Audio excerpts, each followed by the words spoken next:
Atau coba tengok gunung itu. Kalau gunung itu masih berada di tempatnya, maka kamu bisa melihat aku. Nabi Musa menengoklah ke gunung itu, dan ternyata gunung itu sudah hilang, tidak terlihat lagi oleh Nabi Musa AS. Seketika Nabi Musa jatuh pingsan.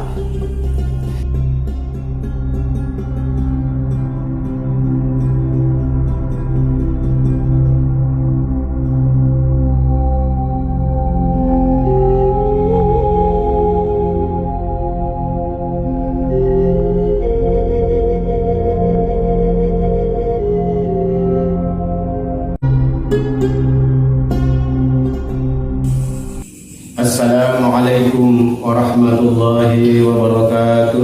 Waalaikumsalam warahmatullahi wabarakatuh. Alhamdulillahilladzi hadana li hadza wa ma kunna linahtadiya laula an hadana Allah.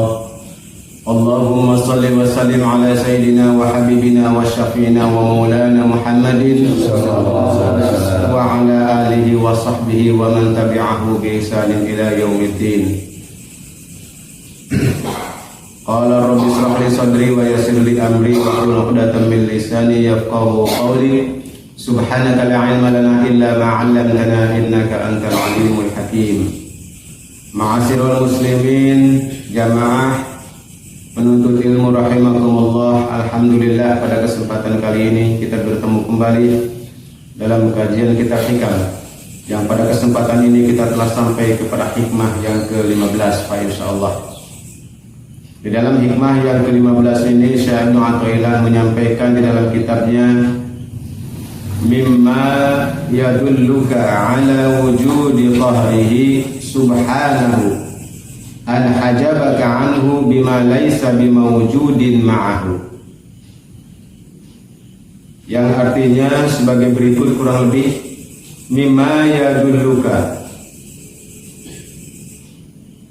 apa-apa atau perkara-perkara yang menjadi dalil atau menjadi tanda bagi kamu ala wujudi qahrihi subhanahu, atas wujudnya atau keberadaannya qahrihi, kegagahan Allah atau kekuasaan Allah di dalam wujudnya itu, an hajabaka anhu, yaitu terhijabnya kamu darinya atau terdindingnya kamu dari Allah, bima laisa bimawjudin ma'ahu, dengan segala sesuatu yang bukan wujudnya Allah di dalamnya. Para ahli ma'rifat dan juga ahli-ahli sufi telah sepakat tentang hal ini, bahwa apa yang ada di alam ini semuanya itu adalah fana. Apa yang ada di alam ini bersifat sementara. Oleh karena itu, segala sesuatu yang ada di alam ini karena fananya maka akan rusak, dan yang wujud nanti hanya Allah.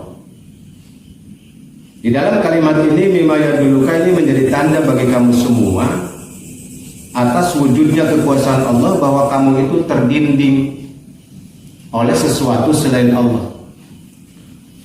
Artinya di sini bahwa tidak ada satu manusia pun yang dapat melihat Allah. Kenapa kita semua tidak bisa melihat wujud Allah? Ini menunjukkan bahwa kita semua itu terhijab dari Allah. Dan ini sekaligus menunjukkan tentang sifat qaharnya Allah, tentang kemahakuasaan Allah, kegagahan Allah, sehingga Allah itu ada tapi tidak bisa dilihat, tidak bisa dilihat oleh mata tubuh kita, padahal Allah ada. Ditambah lagi dengan bukti-bukti nyatanya, yaitu terciptanya alam semesta, ditambah dengan bukti-bukti bahwa ada ciptaannya di dunia ini, di bumi ini. Tetapi kita sama sekali terhijab, tidak bisa melihat wujudnya Allah Subhanahu wa ta'ala. Nah, ini salah satu kekuasaan dari Allah Subhanahu wa ta'ala. Jadi di sini ingin disampaikan kepada kita bahwa bagaimanapun bahwa kita ini lemah di sisi Allah. Salah satu kelemahan kita adalah tidak bisa melihat Allah secara hakiki, padahal Allah itu dekat.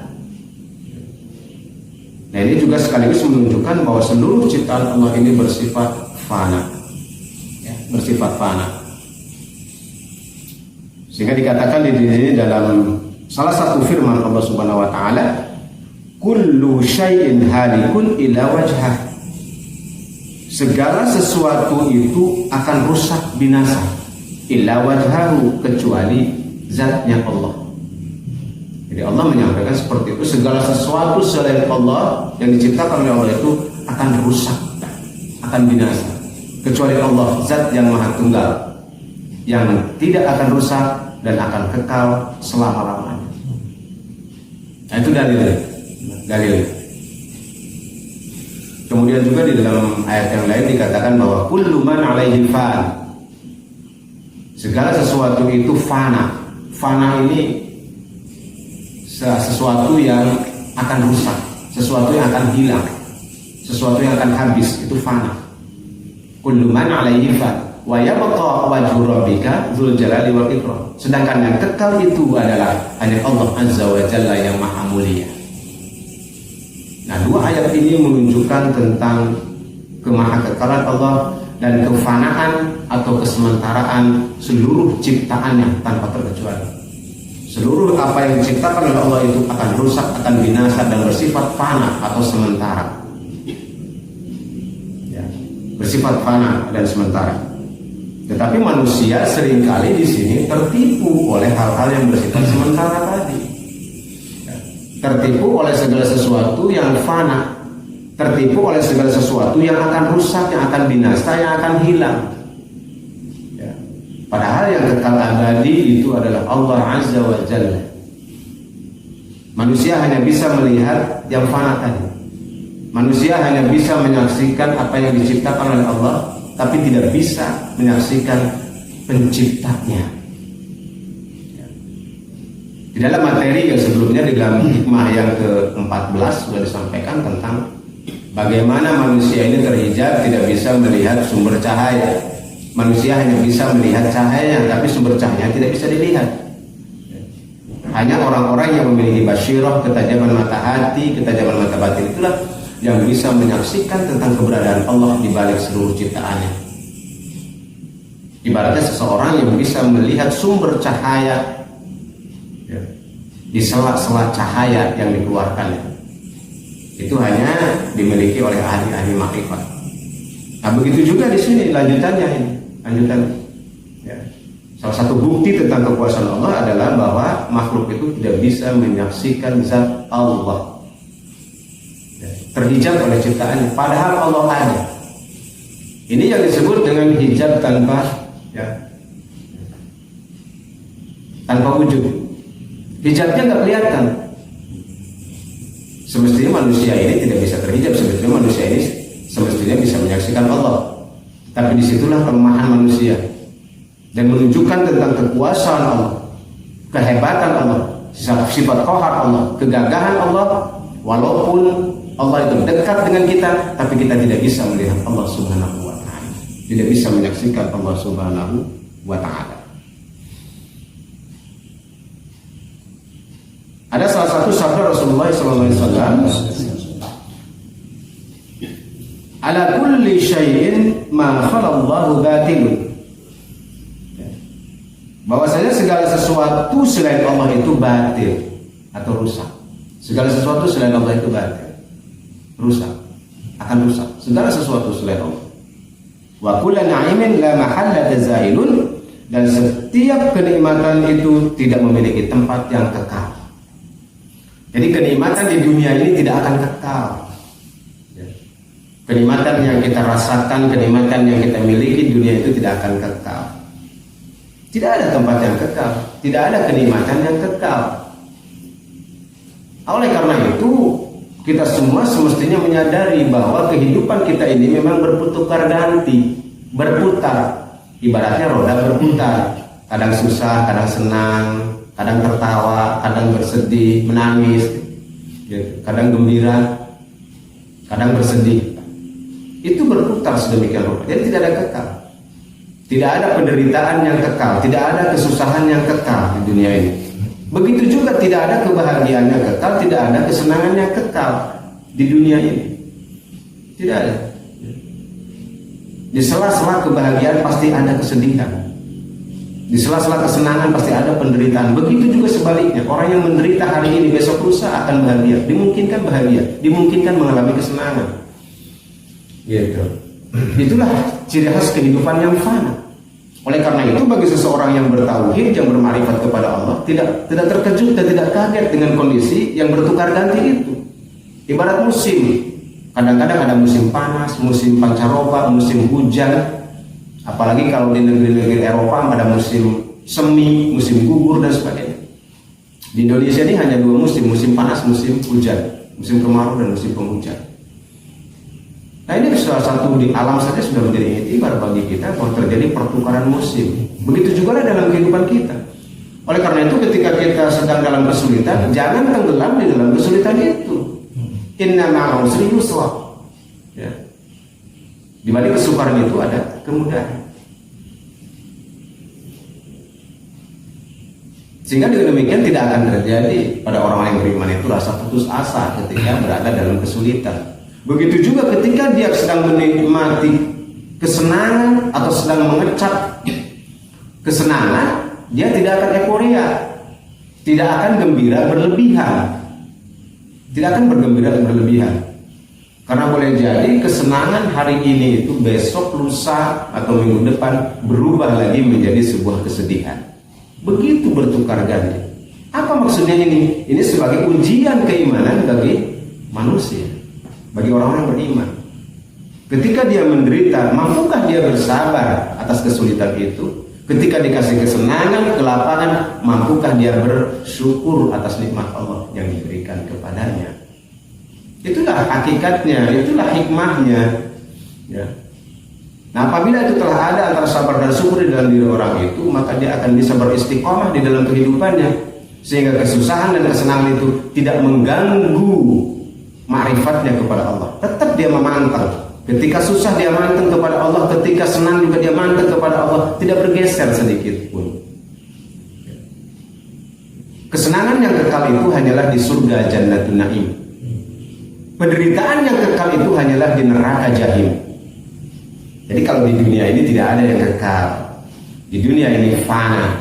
Di dunia ini sementara. Nah itulah saudara-saudara sekalian, tinjauan kita di dalam ilmu tauhid, di dalam ilmu ma'rifat, bahwa kita harus menyadari bahwa di balik semua peristiwa itu ada Allah yang maha gagah, Allah yang maha perkasa, Allah yang maha kuat, Allah yang maha berkuasa. Walaupun kita tidak bisa melihat zat Allah, ya. Bahkan dikatakan bahwa Allah itu aqrabu min hablil warid. Allah itu lebih dekat daripada urat leher kita, urat leher. Dikatakan seperti itu. Allah itu aqrabu min hablil warid, lebih dekat daripada urat leher. Ini merupakan pemisalan, perumpamaan sebegitu dekatnya Allah dengan kita, sampai diumpamakan Allah itu lebih dekat daripada urat leher kita. Kenapa sesuatu yang dekat tapi kita tidak merasakan? Padahal Allah itu dekat, lebih dekat daripada urat leher. Tapi kenapa kita tidak bisa merasakan kehadiran Allah di dalam diri kita?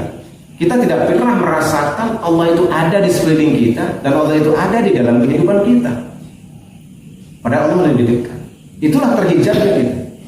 Kenapa? Karena manusia seringkali terkecoh oleh ciptaannya, terkecoh oleh keadaan di dunia ini, ya.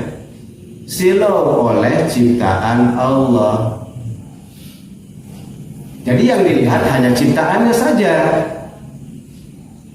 Yang dilihat hanya peristiwa ciptaan Allahnya, bukan yang menciptakannya yang dirasakan atau dilihat oleh mata batinnya.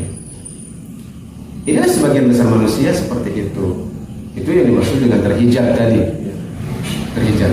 Sekaligus ini menunjukkan dengan kepastian. Maka dikatakan juga bahwa Allah itu aina ma kuntum wajhullah. Di mana saja kamu berada itu ada Allah. Nah ini harus yakini. Pertama kita harus yakin bahwa Allah itu dekat. Artinya kedekatan Allah ini bahwa Allah maha berkuasa atas diri kita. Allah maha berkuasa atas alam jagat raya ini. Segala sesuatu yang terjadi di dunia ini itu tidak lepas daripada kudrat dan irodat Allah. Hatta daun yang jatuh dari tangkainya itu Allah mengetahui. Dan itu adalah atas kudrat dan irodat Allah. Daun yang jatuh dari tangkainya itu adalah kehendak Allah. Atas kehendak Allah. Bila tidak ada atas kehendak Allah, maka daun tadi tidak akan jatuh ke tanah. Allah tahu, Allah mengetahui tentang itu. Bayangkan, di dunia ini ada berapa helai daun? Ya. Tapi bagi Allah tidak sulit untuk mengetahui itu. Ya. Nah, termasuk peristiwa-peristiwa di dalam kehidupan kita, tidak ada yang lepas daripada pengetahuan Allah. Jadi Allah tahu itu. Allah mengetahui ya, tentang peristiwa yang terjadi pada diri kita. Dan itu juga bagian daripada kehendak Allah. Jadi kemana saja kita pergi, berada di mana saja kita berada, Allah mengetahui. Maksudnya Allah ada di situ itu Allah mengetahui keberadaan diri kita. Gitu. Oleh karena itu orang-orang yang beriman selalu berpikir positif. Ya, berpikir positif kepada Allah Subhanahu wa taala. Tidak ada kekhawatiran di dalam dirinya karena dia yakin tentang keberadaan Allah. Dia yakin kepada kekuasaan Allah, dia yakin atas pertolongan Allah. Nah, keyakinan inilah yang akan menimbulkan optimisme di dalam hidup kita. Ini yang disebut dengan khauf, penuh harap kepada Allah. Di samping roja, ini adalah roja, roja penuh harap kepada Allah. Di samping khauf, rasa takut kepada Allah Subhanahu Wa Taala. Itu. Saudara-saudara sekalian, berkaitan dengan ini ada sebuah kisah yang sangat menarik, ya, tentang bagaimana Allah ini tidak bisa dilihat oleh makhluknya. Sebagai bukti tentang kemahagagahan Allah, tentang sifat qahar Allah. Oleh karena itu bermakrifat kepada Allah bisa melalui sifat qahar ini, sifat gagahnya Allah, sifat maha berkuasanya Allah. Untuk bermakrifat kepada Allah, untuk mengenal Allah. Untuk mengenal Allah itu kita mengenal kegagahan Allah, kehebatan Allah, kemahakuasaan Allah, sifat qahar Allah. Dengan memahami tentang Allah berkuasa atas segala sesuatu, innahu ala kulli syai'in qadir, bahwa dia itu, Allah itu maha berkuasa atas segala sesuatu, maka kita bisa mengenal Allah. Sebuah kisah menariknya adalah ketika kita ketahui Nabi Musa alaihissalam. Nabi Musa ini adalah nabi yang sangat cerdas, ya. Selain fisiknya kuat, otaknya cerdas, ilmunya tinggi. Ilmunya tinggi Nabi Musa alaihissalam. Bahkan dijulukinya adalah kalimullah. Ya, kalimullah. Jadi nabi yang berbicara dengan Allah di dunia. Ya. Nabi yang berbicara dengan Allah di dunia, yaitu di Bukit Tursina. Nah, saking cerdasnya Nabi Musa ini, sempat waktu itu memohon kepada Allah Subhanahu wa taala, "Ya Allah, hamba mohon kepada Engkau agar hamba bisa melihat langsung kepada Engkau." Ini permintaan yang berlebihan memang, tetapi ini sebagai pelajaran sebetulnya, sebagai pelajaran bagi kita semua, bahwa cara-cara yang demikian atau sifat-sifat yang demikian itu akan ada di kalangan umat manusia. Dan ini sudah terjadi pada Nabi Musa. Nabi Musa ingin bertemu Allah, ingin melihat langsung, ya, ingin melihat langsung kepada Allah Subhanahu wa taala di dunia ini. Ya.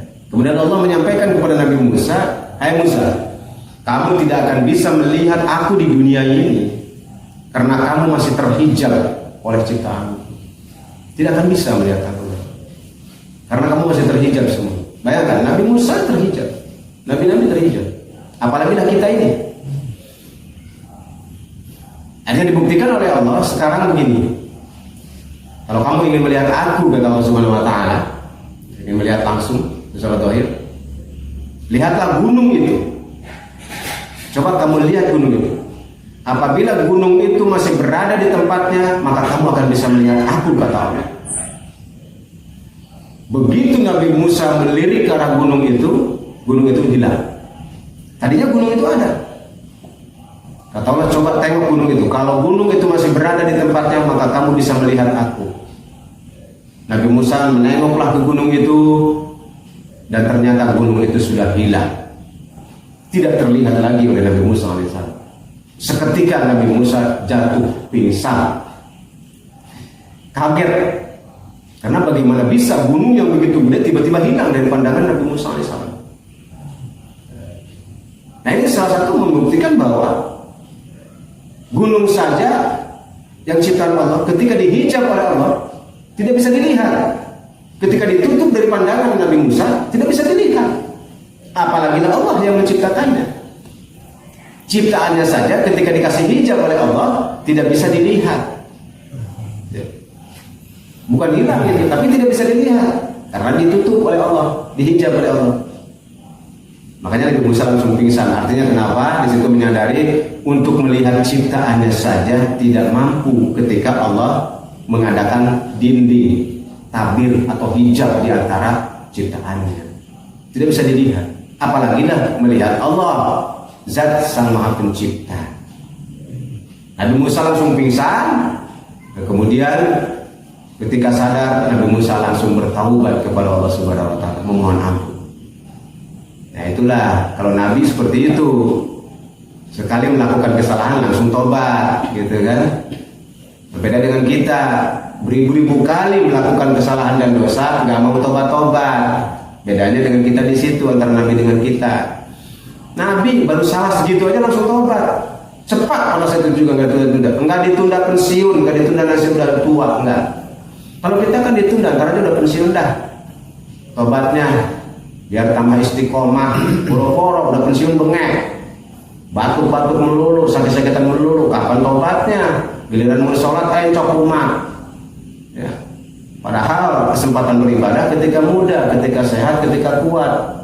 Lagi muda disia-siakan, ketika telah tua tersia-siakan, ngurus paeh dekat nyaman. Itu ya, gara-gara nunda-nunda tobat. Oleh karena itu tobat itu jangan ditunda-tunda ya. Harus segera, begitu melakukan kesalahan segera bertaubat, mohon ampun kepada Allah, karena kita tidak tahu apa yang akan terjadi esok hari. Itulah yang dilakukan Nabi Musa. Peristiwa ini ternyata terulang laginya kepada sahabatnya, sahabat Nabi Musa. Di zaman Bani Israel, tahu sendiri kan, zaman Nabi Musa ini zaman Bani Israel. Ya, Nabi Israel. Kita tahu sendiri sifat orang-orang Bani Israel ya. Degil-degil, degel-degel mencuk orang tema, mantangul, temenang di omongan, tarangadenge. Itu ciri khas Bani Israel. Nabi Musa punya sahabat banyaknya 70 orang. Kata Nabi Musa, saya baru saja mendapat wahyu dari Allah dan saya berbicara langsung dengan Allah. Gimana jawaban Bani Israel ini? Pada sahabatnya 70 orang, tapi tetap degel. Mencek bahasa orang nama gitu. Mainnya si Musa, coba saya pengen lihat Allah. Kalau kamu betul-betul berbicara langsung dengan Allah, saya ingin melihat Allah. Itulah ciri khasnya orang Bani Israel. Jadi kalau ada orang seperti itu sekarang, seru aja Bani Israel kasih karena 70 orang. Akhirnya kata Nabi Musa, baik, ayo kita pergi ke gunung yang dulu saya bercakap langsung dengan Allah Subhanahu wa taala. Padahal waktu bercakap juga Nabi Musa tidak melihat Allah kan, tidak bisa. Baik, saya ikutlah 70 orang ini dengan Nabi Musa ya, ke gunung ya. Kata Nabi Musa, kamu tidak akan bisa melihat Allah, saya juga tidak bisa melihat Allah. Peristiwa itu terjadi setelah Nabi Musa pingsan tadi. Pada kesempatan berikutnya disampaikanlah begitu tantangan ya. Kata sahabatnya yang 70 ini, lan nu'mina laka hatta narallaha jahratan. Ngomongnya kasar. Saya tidak akan beriman kepada kamu hai Musa sebelum saya melihat Allah secara langsung. Gagah kuat bener orang Bani Israel. Ya. Ngomongnya begitu. Lan nu'mina laka hatta narallaha jahratan. Saya tidak akan beriman kepada kamu sebelum saya melihat Allah secara langsung. Jadi beriman kepada Allah dan Nabi Musa itu, dia pengen lihat Allah secara gamblang gitu. Kayak apa sih wujudnya Allah gitu. Udah dibilangin sama Nabi Musa, kamu gak bakalan bisa. Pokoknya saya tidak akan beriman kalau tidak melihat langsung. Ya udah, ayo berangkat ke gunung. Kamu ganti amat coba seorang namanya. Saya amat. Jadi harus bukti aja tuh orang begitu. Ya udah, ayo berangkat dengan bukti. Berangkat ke gunung. Dan disitulah Nabi Musa munajat kepada Allah, menyampaikan keinginan sahabatnya yang 70 orang ini. Ya. Akhirnya apa yang terjadi? Ya, ketika telah sampai di gunung, yang 70 orang ini boro-boro melihat Allah. Akhirnya datanglah petir geledek menyampar ke 70 orang itu, beledak. angus mati 70 orang. Bukannya melihat Allah, dia untuk menghadapi petir aja nggak kuat. Ya, menghadapi ciptaan Allah saja nggak sanggup. Disambar petir itu yang 70 orang akhirnya meninggal semuanya. Yang 70 orang. Ya, itu gara-gara gegabah tuh. Ya, gara-gara gegabah. Ya. Ini peristiwa terjadi sebagai pelajaran bagi kita bahwa bagaimanapun tidak akan bisa dan tidak akan mampu ciptaannya ini, makhluk Allah ini untuk bisa melihat Allah secara langsung. Ya. Dohir di dunia ini. Ya, di dunia ini karena terhijab oleh ciptaan. Terhijab. Dan sekaligus itu menunjukkan tentang kemahabesaran Allah, tentang kekuasaan Allah, kegagahan Allah. Walaupun Allah dekat, walaupun ada di sekitar kita, dan Allah tahu tentang kehidupan kita, kita tidak bisa menyaksikan secara langsung. Kalaupun ada seseorang yang bisa bersyahadah dengan Allah, itu hanya secara batinnya, basirahnya, mata batinnya, yang bisa merasakan tentang kehadiran Allah ada di dalam kehidupan kita.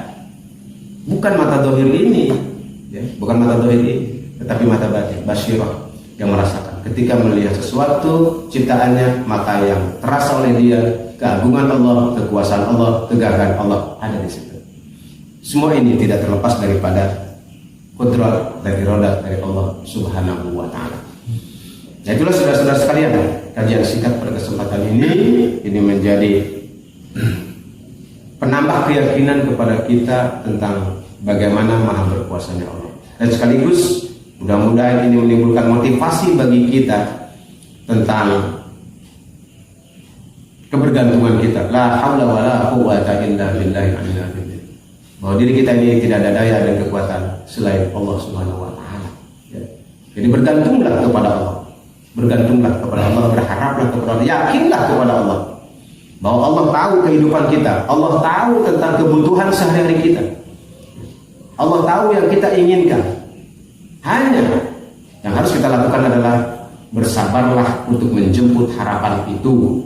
Karena segala doa itu dikabulkan atas kehendak Allah dalam waktu dan saat yang tepat sesuai dengan keinginan Allah dan juga sesuai yang apa Allah pilihkan untuk diri kita, bukan atas keinginan kita. Dengan demikian maka kita akan merasa damai, tenang di dalam kehidupan, dalam menjalani kehidupan ini, jauh dari keresahan dan kebimbangan dan kegelisahan. Mudah-mudahan kita senantiasa diberikan ketabahan, kesabaran di dalam menjalani kehidupan dan juga sikap yang istiqomah untuk terus bersabar dan bersyukur di dalam menghadapi kehidupan yang rumit ini. Amin. Amin ya rabbal alamin. Terima kasih atas segala perhatiannya, mudah-mudahan ada manfaatnya bagi diri saya dan kita semua. Subhanakallahumma wa bihamdika asyhadu an la ilaha illallah wa la anta astaghfiruka wa atubu ilaik. Nahmadu wa nasta'inu astaghfirullahal azim. Wabillahi taufiq wal hidayah. Wassalamualaikum warahmatullahi wabarakatuh. Waalaikumsalam.